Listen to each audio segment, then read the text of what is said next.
I just feeling so bad. Like he said, it was like 9 months ago or 10 months ago. Hello. This guy just had his done, I'm good. No, but the first time. Good, how are you? but it was only about 3 or 4 months ago. I thought he told me 9 months, but I don't know, sure it might sounds not be like the the guy. same thing, yeah. Hi. How are you? Are you shaking hands? Hey, how we doing? Good to see you. Yeah, it's been a while. I'm not shaking hands yet. Hearing issues, we should be okay.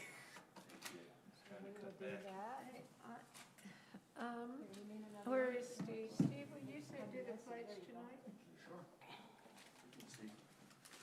Gosh, this looks like an easy night. Yeah, Mike, you really shows your week as far as not being here. Oh, you guys have pretty brutal, didn't you? I just felt Long, like I'd been, too? Were they long as well? just felt like I'd been drugged through the whatever after the last one. And then city council just tore it apart again. Is that right? Yes, that poor developer.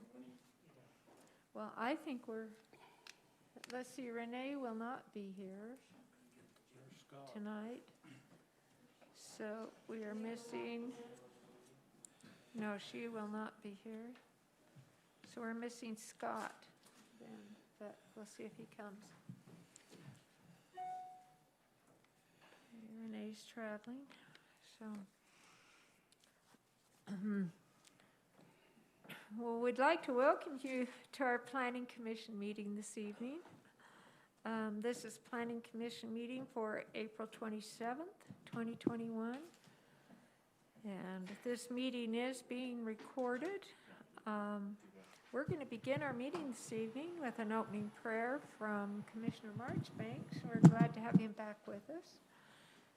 And then a pledge of allegiance by Commissioner Johnson.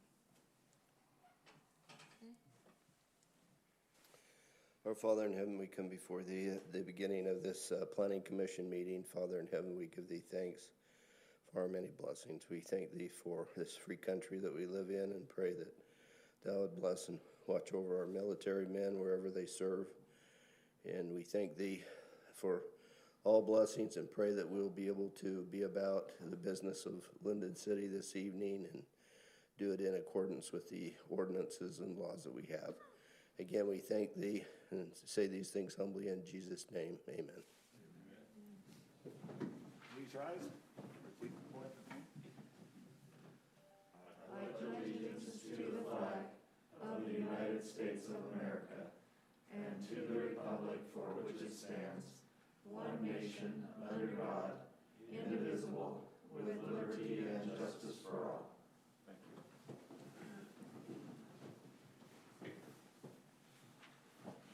Okay, we'll begin our meeting this evening with an audible roll call of the commissioners. Sharon Call, here. Mike Marchbanks. Here. Jared Showers. Here. Rob Callis. Here. Stephen Johnson. Here.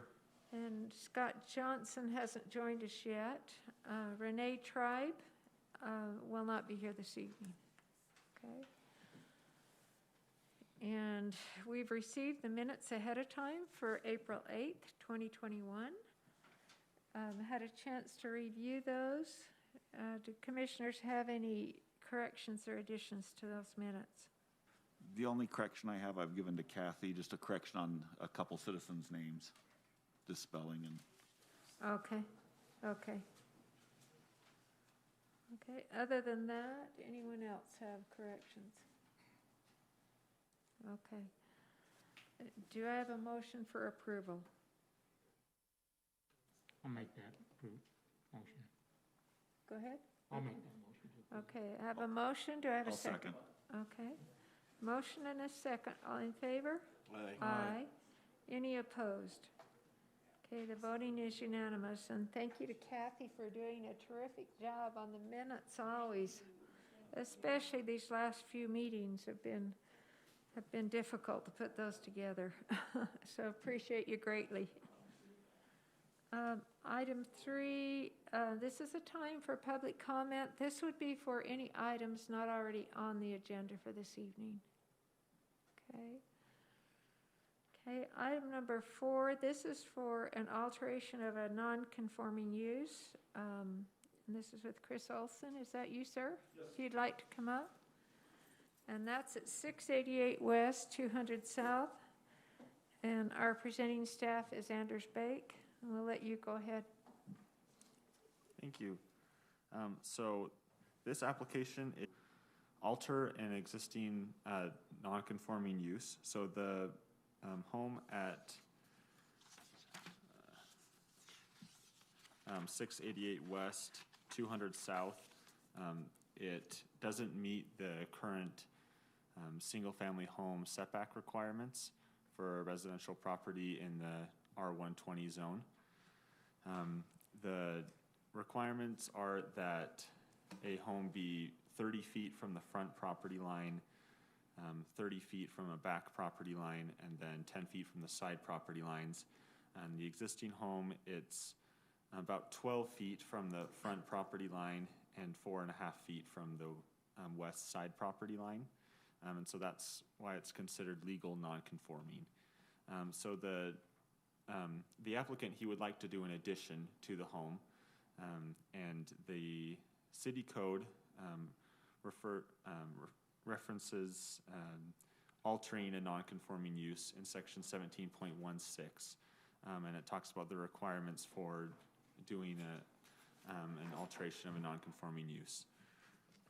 So in the staff report, I included that section of the city code, and then kind of how it applies to this situation and this request to do an addition.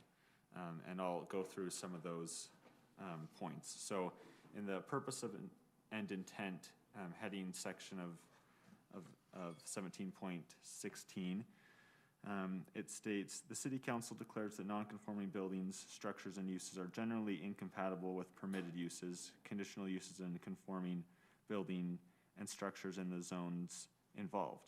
Being such, the non-conforming buildings, structures, and uses shall not be enlarged, modified, moved, or otherwise changed, except as provided herein. And then the next section, it says the Planning Commission may authorize the expansion, alteration, or enlargement of a non-conforming structure after finding, and then it lists 3 points that the Planning Commission has to find that the proposal meets these 3 points in order for this section to apply.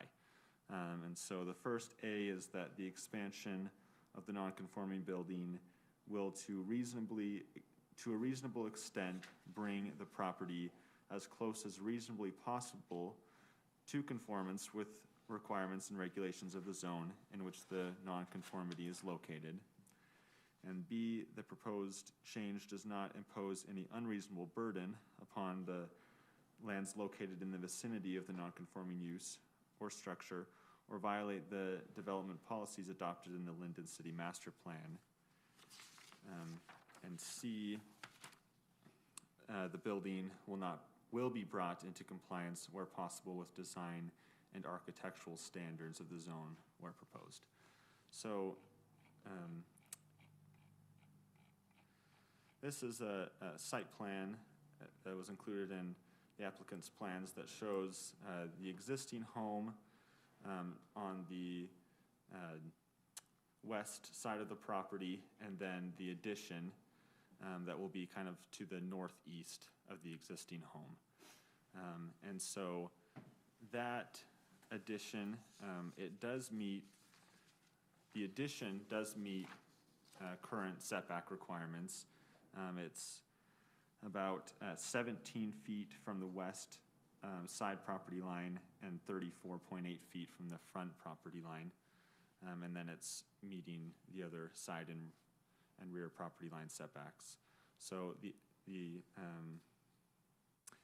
so after evaluating this, staff believes that it is meeting that section A, that the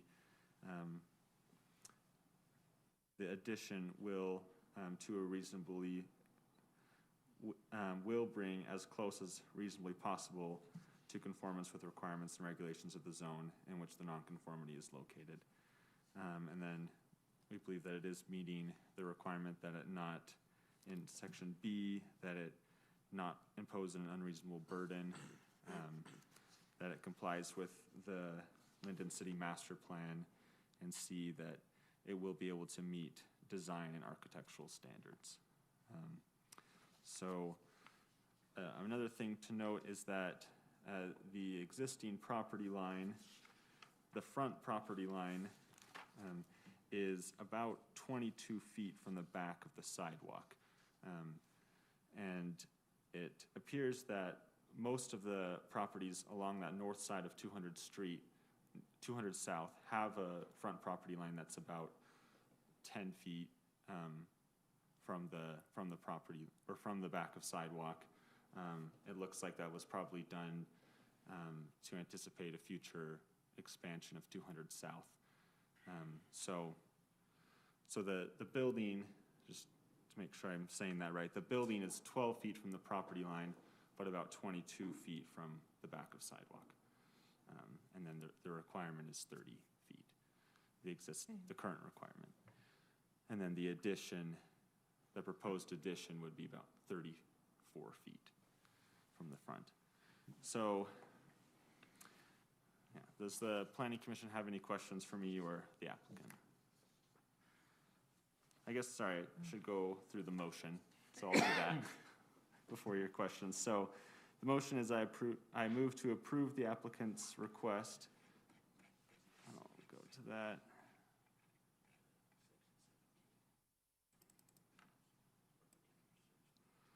Okay, I move to approve, deny, or continue the applicant's request to alter a non-conforming use with the following conditions. 1, the applicant will continue to work with the building official to make all final corrections to the building plans. 2, the applicant will continue to work with the city engineer to make all final corrections to the engineering documents. 3, the building plans will meet all requirements for a legal accessory apartment. 4, the plans will meet relevant development specifications as found in the Lindon City Development Manual. And 5, all items of the staff report. One thing I don't know if I mentioned, the applicant intends to use a portion, after they do the addition, to use a portion for an accessory apartment, so a single-family home and an accessory apartment. And they are showing in the plans that they will be able to meet all the accessory apartment requirements with parking and entrance locations and those other requirements. So Anders, that's my Yeah. one question, and it's not probably defined really well here. If the old home becomes the accessory apartment and there's a new home, I don't see how they're attached. What makes this different than a duplex? I mean, that's my question, an accessory apartment, usually it's an attached part of the home or whatever, and if they're turning the old home into an accessory apartment and the new home's clear on the other side of the garage, with the garage in between them, I don't know what the requirements are, but that looks like a duplex to me versus an accessory apartment. But that was just my question on what our rules are, and does it meet that? So it does meet our accessory apartment rules. So if this was existing, the layout like that, we would have to approve that as an accessory apartment. We do allow detached accessory apartments that are a detached building, and we allow accessory apartments that they don't have to be in a basement or, kind of maybe what you would maybe think of as. And is there accessory apartment? But yeah, it would meet. It meets the It requirement. would meet all the requirements. Does it matter which one you call accessory and which one you call? Is there a Does it square footage matter? It requirement? does, because there is a square footage requirement. Okay, so that's yeah. why it's being called that. There's that way. For now, there's a square footage requirement for attached ones. The state law changes in October that we will have to get rid of that square footage requirement. For attached? So that the state law will not allow us to say it can only be a certain percentage of the house anymore. We can still do that for detached ones, but we can't for basement or attached ones. So, just in theory, the new law, if I get old and I move down to my accessory apartment, that could become my main residence, and my rest of my house could be the accessory apartment. It's interesting. After October. After October, okay. Don't do it too soon. No, I'm not ready to do that yet. I still have kids at home, but I'm just wondering if that's what the new law is gonna basically say. So I understand what we're up against. Well, and if this was considered a duplex, then it wouldn't have to be owner occupied. But with it being an accessory apartment, it does, right? And that's probably the main definition, right? Is that at least one of the units has to be occupied by the owner. Perfect. That was, just wanted clarification on the ordinance to make sure we. Okay. I don't have any other questions, just because, I mean, it is are you living in the front home right now? No, I live just across the ditch. Oh, do you? Okay. More than likely, one of my two kids is gonna live here. Live in the small home in the front? No, in the main home, Oh, in the main home? yeah. Okay. They could both end up there, but I doubt it. Okay, so this isn't for you then? No. Okay. So how does that work if it's not owner occupied? Well, he'll be selling it to Yeah, they would one of be, his they would. kids. Oh, they would be- purchase it? Yeah, they'd be the owner, yeah. Oh, okay, okay. I thought you were saying you would rent it to kids and then they would rent the accessory apartment. No, Oh, okay, no, okay. They would own the home then? yeah. Okay. And the applicant hasn't submitted an application yet for the building permit, so that's when that would be, I guess, figured out that they're meeting those accessory apartment requirements is when they do the building permit application. Okay. Okay. But we've looked through the accessory apartment ordinance as we wrote the staff report, and we didn't find any issues. Okay. Yeah. I think the big thing is it's owner occupied, but that. Yeah, yeah. Okay, I don't have any other questions. Does anyone else? Okay, I'm ready to make a motion. okay. I move to approve the applicant's request to alter a non-conforming use with the following conditions as noted 1 through 5. Okay, I have a motion for approval. Do I have a second? I'll second. Okay, I have a motion and a second. All in favor? Aye. Any opposed? Okay. The voting is unanimous, and thank you for coming in. Thank you. And good luck to you on it. Yeah, lumber prices go down. Yeah, that's what I've heard. It's so expensive to build. Yeah, it is. Thank you. Thanks. Uh-huh. Okay, the next item on our agenda, let me get to that, is a conditional use permit. Item number 5, this is for Vet IQ at 585 North State Street. And I understand our applicant will be on Zoom with us. We believe that's him on the phone, but, you know. Okay, Yeah, I am not sure. Yes, I am on Zoom. okay.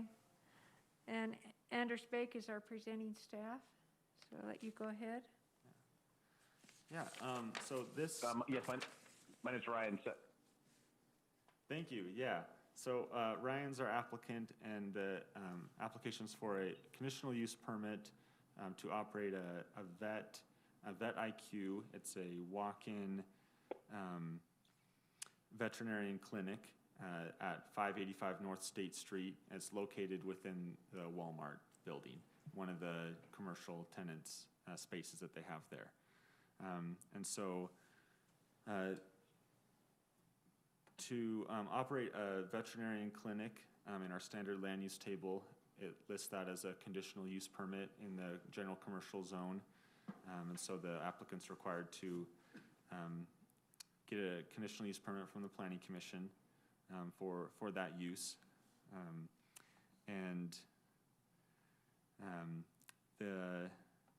Let's see.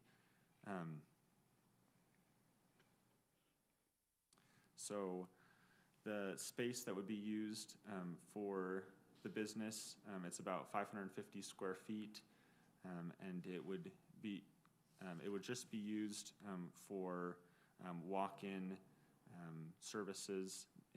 The applicant has provided a business description that they've said that It'd be used for well checks, vaccinations, and nail trims. They do not offer boarding, surgeries, grooming, or overnight stays. And they provided a layout showing a portion of the Walmart building and where their space would be, and then their plans for their tenant improvements for that space, for their office and work area.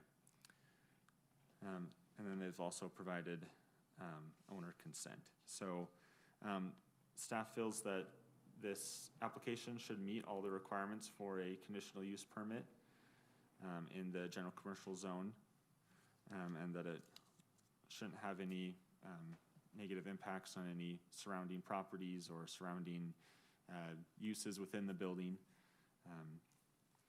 So I'll go over the motion for this item. I move to approve, deny, or continue the applicant's request for a conditional use permit to operate a walk-in veterinarian clinic at 585 North State Street with the following conditions. 1, the applicant will continue to work with the building official to make all final corrections to the building plans. 2, the business will continually meet all state and local licensing requirements for a veterinarian business. And 3, all items of the staff report.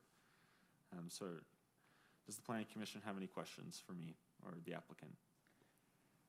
I would just be interested from the applicant, where the location at the Walmart building that this will be. Is it inside the door where the beauty shop used to be, or Yeah. where? No, it's, to be completely honest with you, it's in one of the spaces in the front. I don't know what, it's currently vacant. We took over. I actually had one of my other people go out and do the site survey on it. So, and another couple of questions that usually come up. We do not have any pets that go through the store. In fact, the little entrance that's shown on our plan in the back is strictly for our employees to use the Walmart common restrooms. And it's labeled as such inside, and we have good signage on the front to make sure that customers are directed to only bring their pets inside via the exterior doors. Okay, so they won't go through the store at all, then, where other shoppers are? Correct. So what we do is there's an existing, because there's an existing exit door in the back of that would have been in the back of the space. Originally, those spaces all face towards the concourse wall, the end concourse of the out face where the check stands. We actually wall that off, and then we put a storefront door in the space of the existing exit opening there, and make that our entrance. Okay. Yeah, that was one of my, not concerns, but questions, if people would be kind of having their dogs walk through on a leash in the shopping area. No, and actually what we typically do, especially with our COVID protocols right now, is someone will pull into the parking lot, or they can call us prior, and then we'll have them just pull right into the fire lane, drop their pets off, go park, and then so we can actually minimize pets even walking through the parking lot. It's been one of our new COVID protocols, and it's worked very, very well. That seems really wise. Question? Yeah, I just have a clarifying question for my own benefit. Is this a concept that has caught hold? Has this been successful in other places? Yeah. So we're building one out in Centerville, Provo. If we have one in Provo in Utah, then I think we're at 500 corporate locations right now nationwide, with 150 in construction this year. Huh. So it's like sounds like it's like a pet Instacare. Yeah. It's not your major. It's really nice. I mean, you can go drop your pets off and, do your shopping or whatever else. We don't do any overnight boarding or stays, obviously, but it's for all those quick little things you need to get done and do a quick trip. They work really well with going to get your prescriptions and whatnot. And yeah, it's been pretty successful. Like I said, we've done them. I think we've only got 3 or 4 in Utah right now, but nationwide we're up to almost 400, and then we've got 150 on the books this year. So if if the pet needed more treatment, then you would just refer them to a local veterinarian here in the area? Correct. So we work with local vet hospitals to do more serious things that are needed, and we have our ops team sets up those relationships. But Okay, yeah, we always we'll refer to a local vet hospital for emergency surgeries, spay, neuter, stuff like that. okay, okay. Will there be a supervising veterinarian that whoever's working the kiosk there will have access to, or will there actually be a veterinarian We there? actually hire, so our staffing is we have 3 employees. We'll have a clinic supervisor, it's usually a vet tech assistant, and then actually a licensed DVM. Okay. Okay. Well, I don't have other questions. I assume Walmart has really Yeah, they've vetted signed off. this We're through. under lease with them. But I think this is our 70th in a Walmart in the last 2 years, so they're familiar. Okay. Anyone else have questions on it? Okay. Do I have a motion to approve? Have a good evening. I'll make that motion. Okay, I move to approve the applicant's request for conditional use permit to operate a walk-in veterinarian clinic at 585 North State Street with the following conditions, 1 through 3 is listed. I second that motion. okay, I have a motion and a second. All in favor? Aye. Any opposed? Okay, the voting is unanimous. And thank you so much for being with us. Well, thank you guys very much. Have a great evening. Uh-huh. Okay, gosh, we're already at planning commissioner reports. I know that Mike has some things he's going to bring up. I had talked with him this afternoon. You're probably going to do that anyway, just kind of review what happened at the city council meeting and the direction things are going on the Norton property. And so unless anyone else has anything they want to bring up, or we'll just let Mike go ahead and you can still bring those things up. Yeah, Yeah. and so thank you, Commissioner Call, and please jump in. You guys were both there at the meeting, Commissioner Johnson. So the city council heard Councilman Vanchery, please jump in. So Okay. We have some guests. Joseph, how are you doing? Good, how are you? Good. Okay, you're not on tonight. Yeah. Okay. Okay,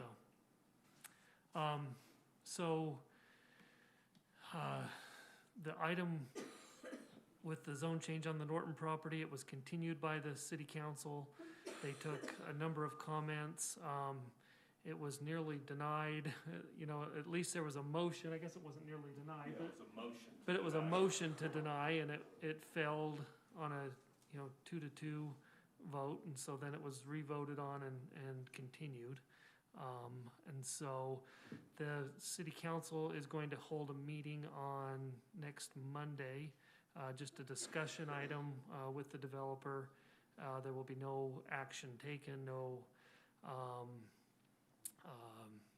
there won't be any motions or action taken that night. It's just going to be a discussion meeting with the developer to talk about different options for the site. So as far as transitions and what can they, between the developer and the council, become comfortable with. So I'm sure the access to 570 will be a big topic as well that they'll discuss. So yeah, the council really, I thought we had it down to, we had done so much work on it. Councilman Vanchery can comment if you want. We had done so much work on it, but they had a lot of input in addition to that. Yeah, So, my sense is,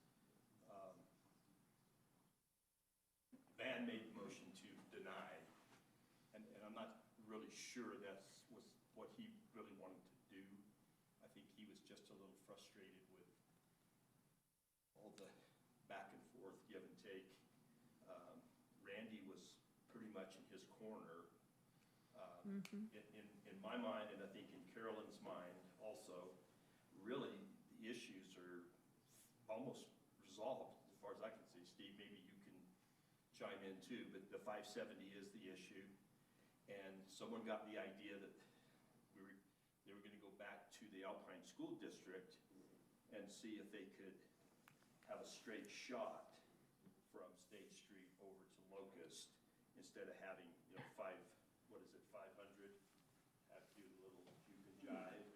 And that was one of the primary reasons I think Carolyn wanted to continue it, just to see if that was possible to maybe take some of the pressure off of 570.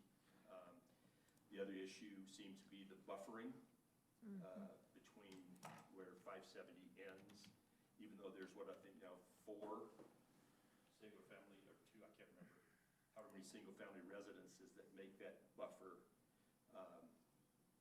Some of the council members were not comfortable that that was a sufficient enough buffer. And I know Chairman Call, that's been your concern also. Although in my opinion, it's a little late in the game, there's still those that are calling for a reduction in the number of units. And I don't know if you're aware of this or not, but we just got word that Brighton Builders, the people that were gonna do the housing units, have backed out. Oh, is that right? Yeah, they cited the cost of construction. They just don't know with things that are escalating in terms of cost. They don't know if they build it, if they'll come.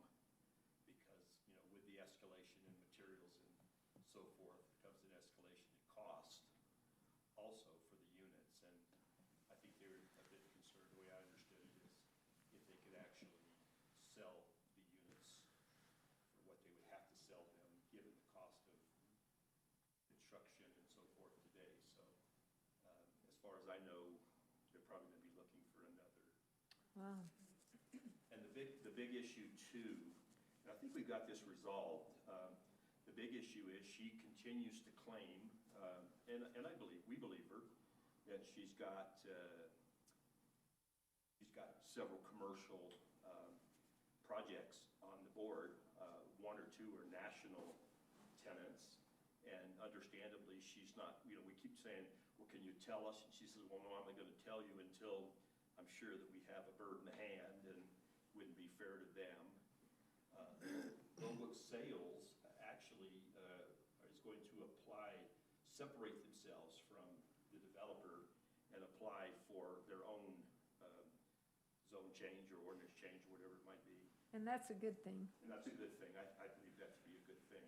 And they have applied. They applied, Yeah. I think on either last Thursday or Friday. Yeah, there were a few rumblings initially, but I think given what they're going to bring to the city in terms of sales tax revenues and the good corporate citizen that they've been, I think everyone is pretty much okay with that. But so we don't really know. Every time the developer has gone back, she's come back with what she has perceived what the concerns were.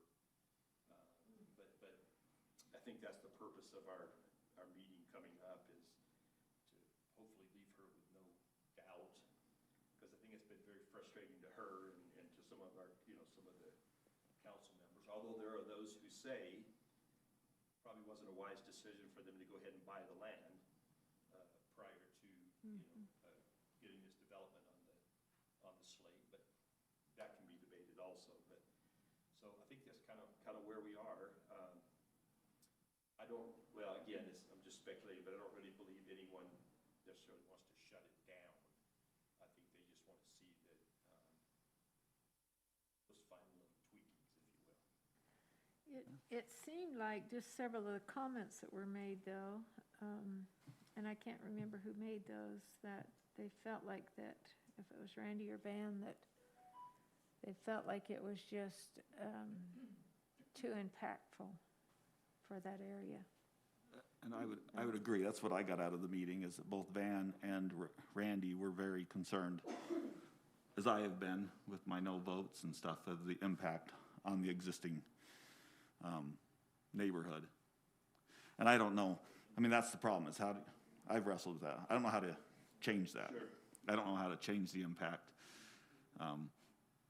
You close 570, you impact 500. And that's the dilemma. And I think that's.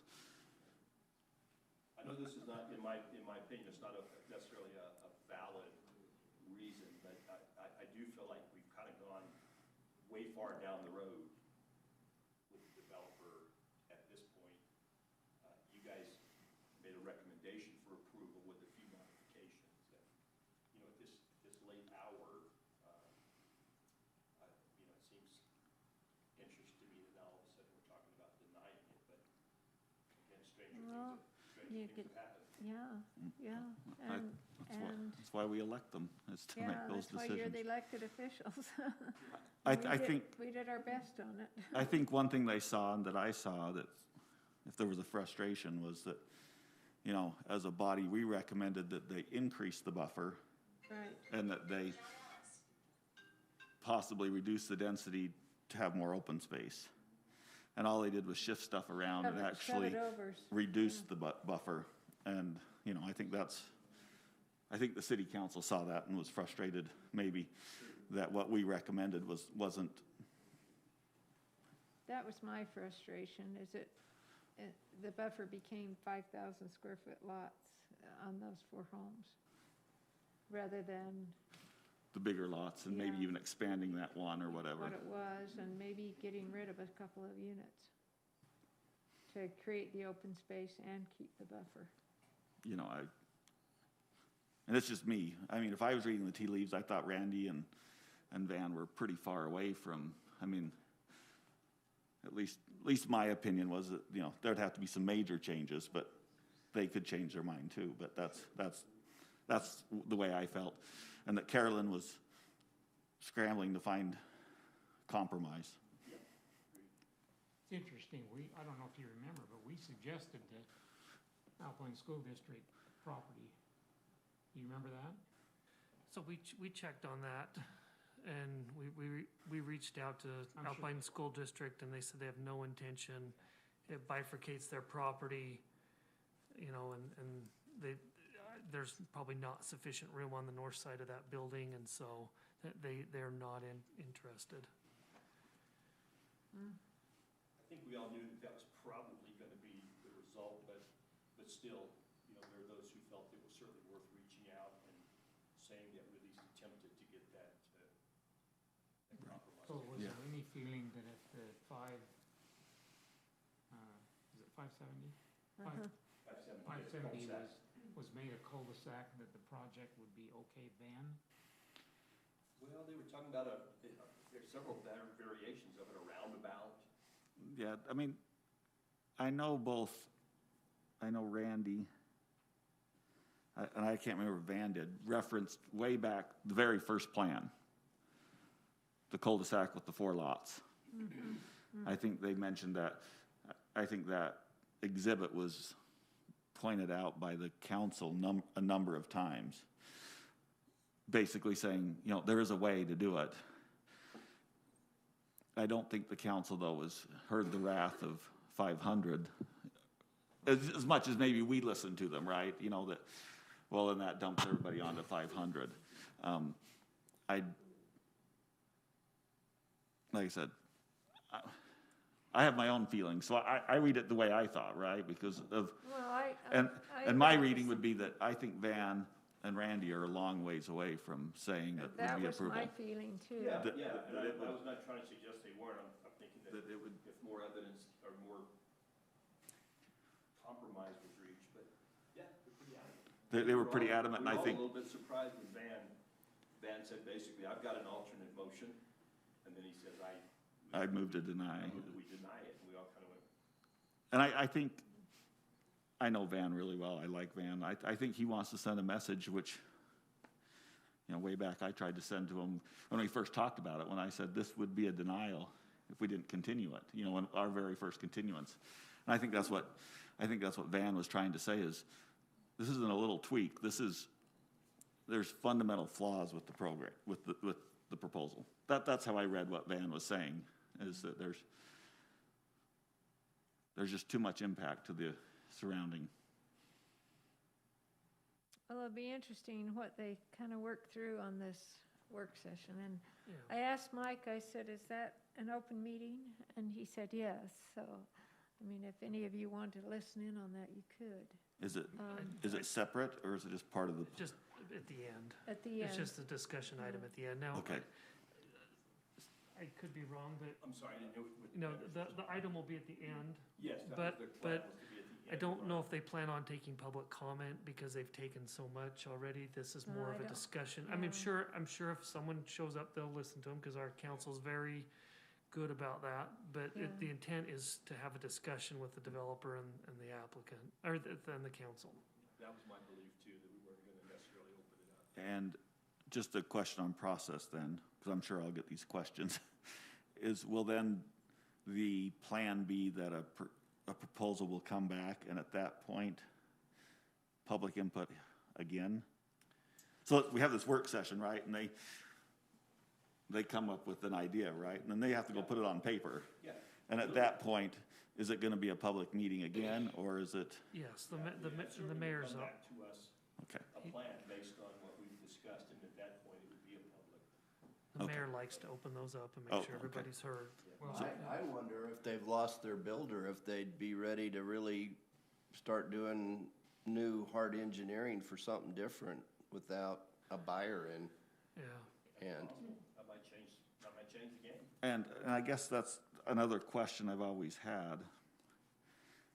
I mean, low book sales, obviously, but there's nothing, right? There's nothing holding them up from getting this national tenant and building that building.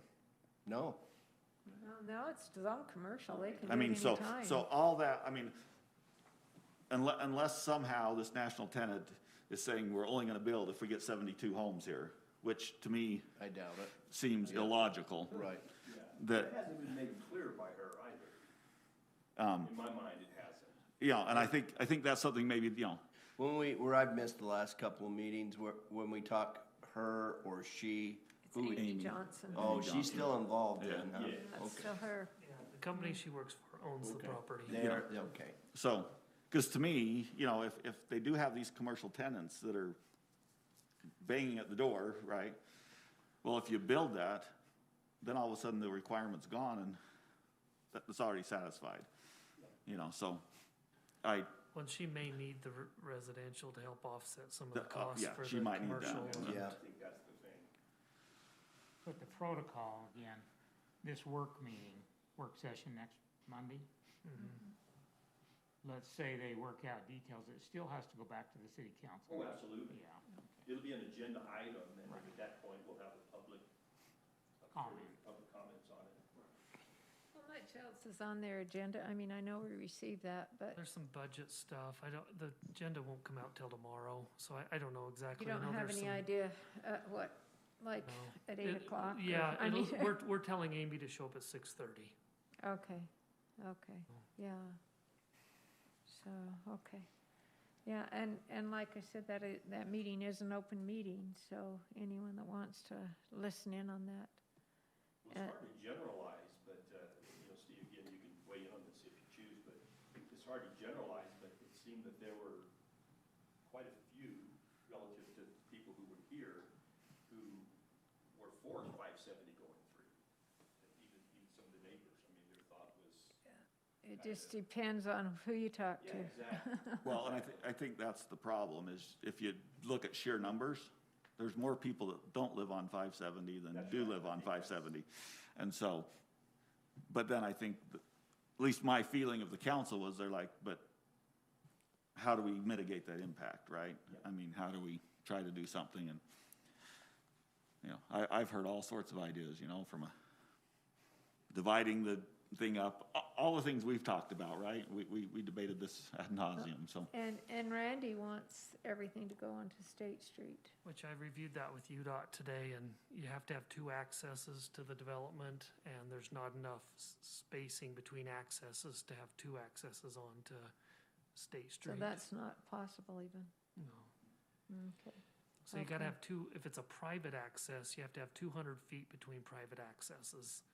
And from this point, this access starting right here,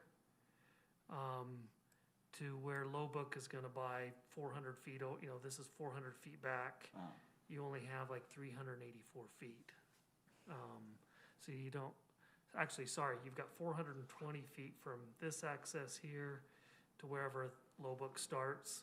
You've got 420 25 feet, I think, as I measured. So you don't have enough, you don't have 200 feet of separation when you, So UDOT's limiting the access to only 2 accesses total in that whole corridor there on that side? Street. so they're limiting it to probably 1. If Lowbook, that's because Lowbook's buying 400 feet here. Mhm. If Lowbook wasn't buying 400 feet, then you could probably fit a couple more accesses in there, but, but also the other thing is our ordinance requires if there's public utilities in the street, it's gotta be a public street. So UDOT requires a 350-foot separation between public streets. So that's probably why they're only getting 1 access onto State Street, because of the limits Lowbook has put on buying 400 feet. Because you'd have to go 300 feet from 500, right? Would be No, the- no, you'd have to, I mean, well, the first one, yes, you'd have to the go- public streets, you have to go 350. yeah, you have to go 350 from here. If it's a private access, as you go off this private drive approach, and it's 200 feet. Would it be on the other side of that building? 'Cause that's the dentist. This access, this home is one that Amy owns. Right, So her property line goes like this, so this drive approach will go away. right. So that's why I was measuring it off of this drive approach. Okay, because that's a private access there to that Yes. business. Okay, that's what. That's the dentist building. Yeah, that's Healy and Yeah. the church. So this one will go away. UDOT will require that to be filled in, because this is on the developer's property. So, so when I measured that, it's off of here. So would that access there be illegal if it was to be built now, Yes, basically, right? Because it would need to be 250 200. feet, 200 feet from the public road, Well, it'd have to be 200 feet from any other separation access, right? between this access and this one. Oh. Between this one and this one. Well, I guess what I'm saying, this one over here, because it's so close to the corner, would that be allowed? This one would have to be 200. From So the between a corner. public street and a private access, it's 200. Right, so still. that would not be allowed. Right. So Okay. remind me what Lowbook's planning on doing. Could they access through their existing property That's what already? they're doing. They Yeah. are, That's what they're doing, yeah. yeah, okay, That's a truck barn. yeah. They'll have this access here that they'll Yeah. use. But they want another one in addition to that? Okay, good. No, There they're won't be just another one. asking, Yeah. this will just be display lot, no access. Okay. Mike, didn't they say they sold 115 trucks last month? Is I that think so. 115 trucks.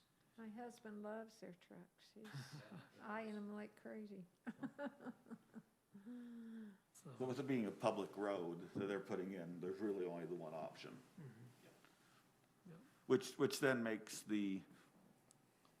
at least, in my mind, makes the idea of going for it on the commercial a little more sound, because they know where they have to put the road. So if they built the commercial around that, knowing that whatever they put up there could stub into that road.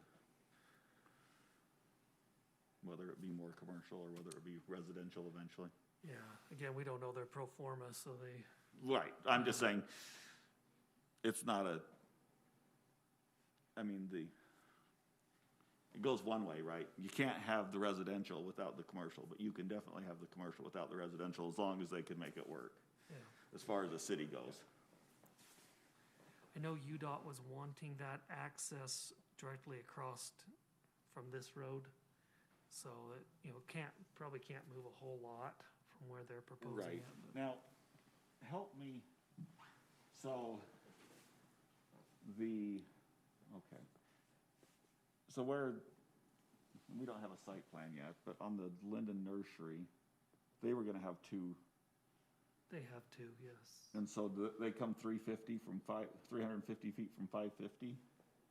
And then another 350, is that the idea? They'll have one here, and then they have another one right in here someplace. So. And that won't go through the that's residential 400 at all. 400 feet there. Right, and so there should be enough room from the corner there for 350. They can fit Yeah. 350 and 350, it looks like. Are they counting the existing entry onto State Street, from State Street for the nursery itself? UDOT's having them redo a bunch of these. My guess and is those will all close go them off, away. So. Yeah. So I think this one gets closed off here. This one stays, this one's closed, and then this was the new access.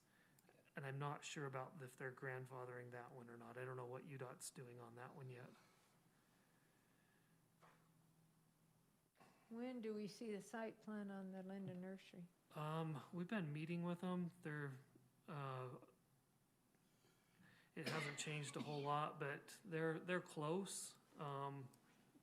They're in kind of a disagreement right now with Dastrup about that drive approach, so that's kind of holding things up a little bit, but, I imagine it'll probably, because we'll have to do our reviews and things, so you're probably at least 45 days out or so from seeing it.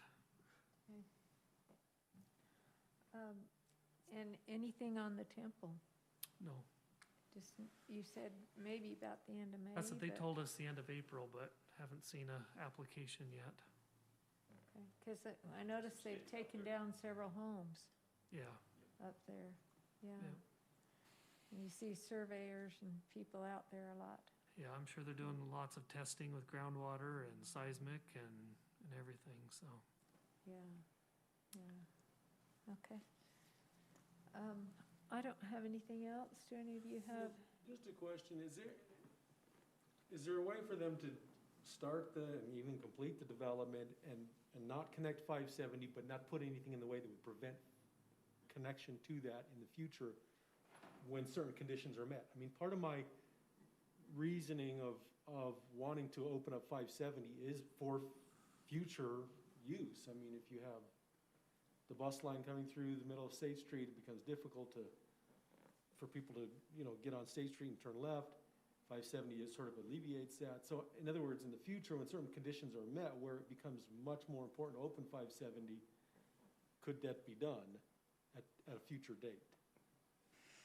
I think they would put a cul-de-sac there, is what they would do if, I mean, there's if always, they didn't there's have always a way 570 to go do it. through. I just, yeah, I don't know. I mean, there's always a way to configure things like that.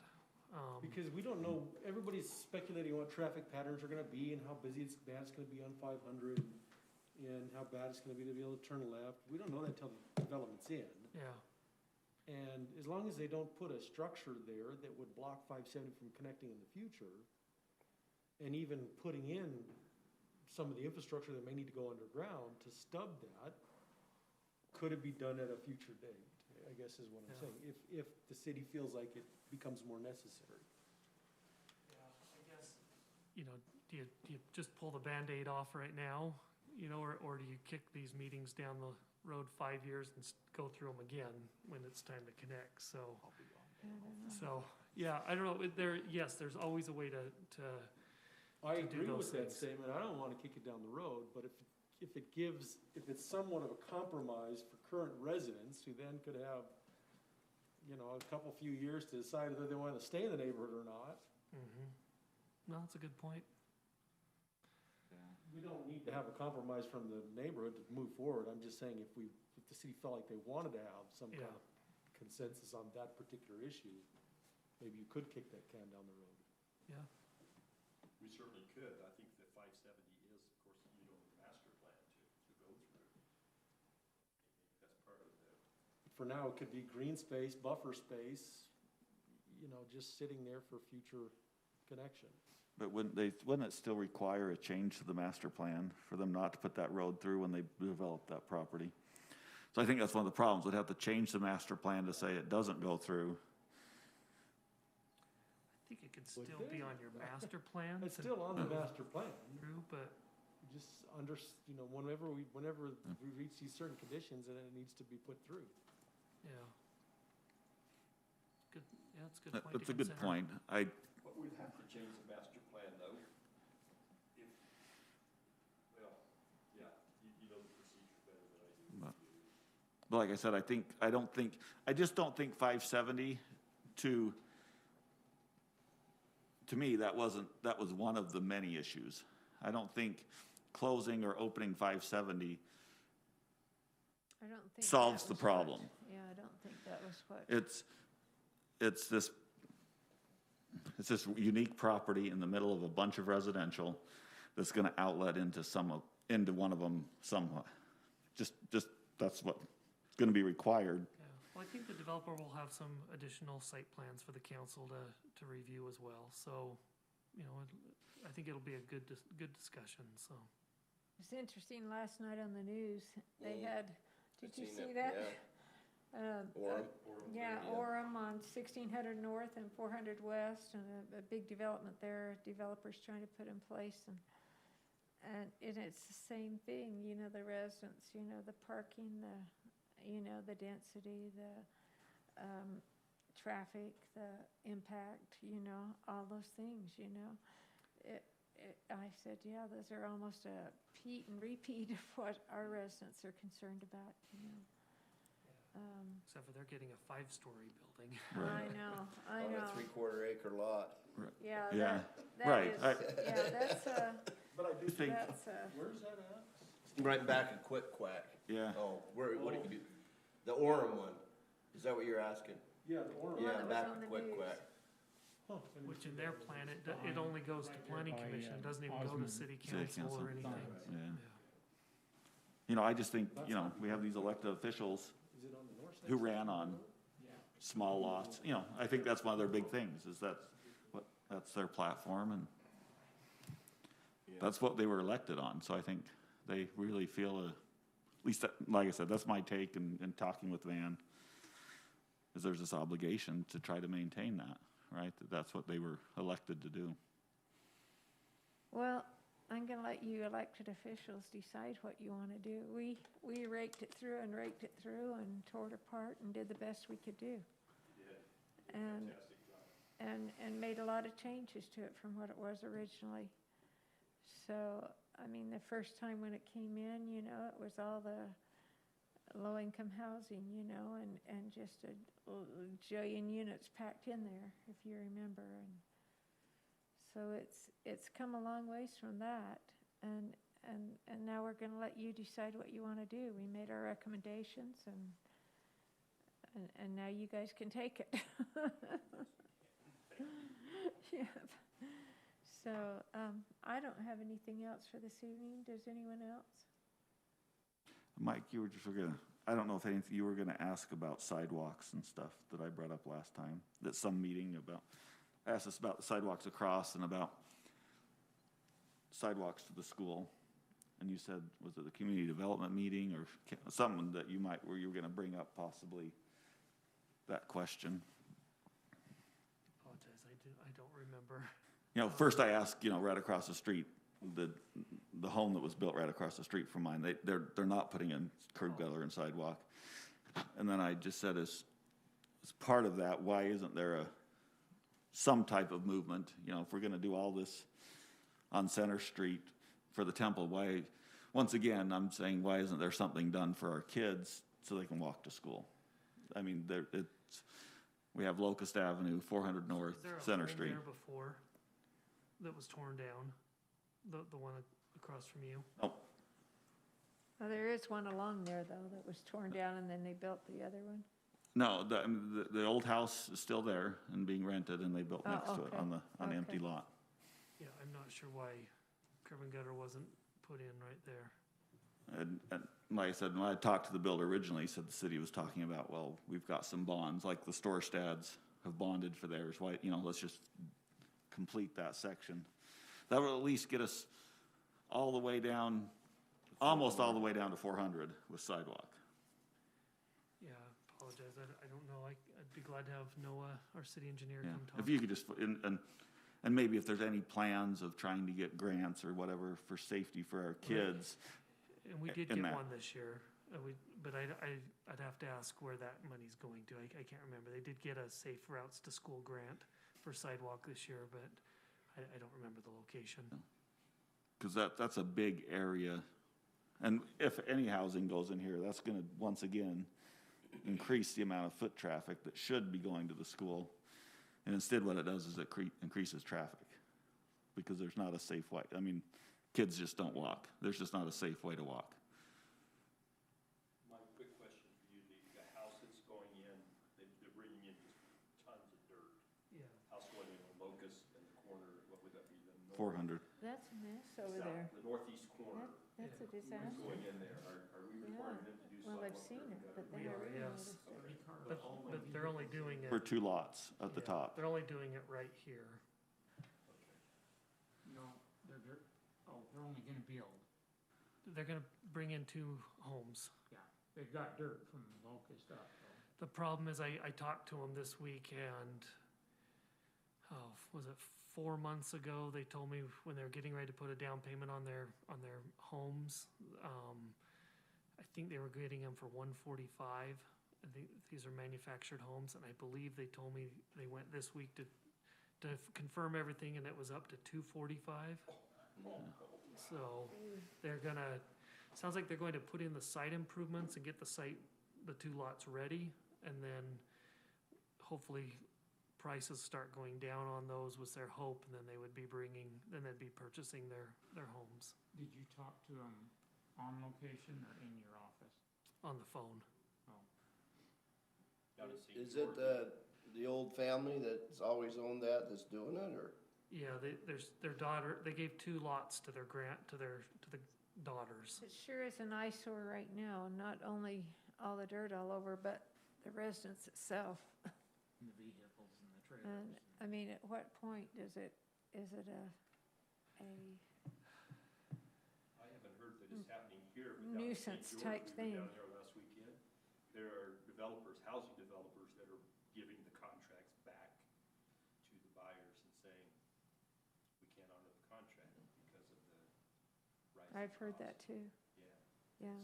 Well, that's kind of what Brighton's doing. They're saying, we can't build for what Yeah. we thought we could build for. Yeah, I know Phil was getting worried with Ivory, because, in the last couple of weeks, we've issued like 20-something permits, and so he was getting worried how he's gonna keep up with all that work, but, not the availability of concrete and then the price in wood has kind of slowed things down just slightly, so. Well, it's not gonna hurt the big Ivories of the world. It's more the smaller builders that won't get Yeah, allocated. The big builders that will, if you're top 10 user of ready mix, you're gonna get your concrete. Otherwise, you gotta call in a lottery system at 5:30 in the morning to see if you drew the card to get concrete. yeah, Wow. See, a lot of builders though, right now, they're not entering into contracts, as you said, but they'll build the home and then on spec, and then they'll put it up for bid. And so we're seeing them come out on the MLS at 500,000 and being bid up to 540, 550. And so, and I understand why they don't want to 9 months before they can deliver the product, negotiate a price, because they will lose money. yeah. But building it on spec, they're actually coming out ahead. Now, there's obviously some risk in doing that. The market happens to slow down, but I mean, right now, builders are doing just fine on the end product to the end user. Gosh, can you remember though, when this was happening with housing before and then it crashed? In You know. 2008. 8, yeah, yeah, yeah. Yeah, there were some different underlying reasons why it crashed, but Yeah. Well, are we ready to adjourn the meeting? Just a comment, I don't Okay. know, we talked about the light at Center Street Yeah. some time ago. I don't know if you did anything, but it's been cured. Oh.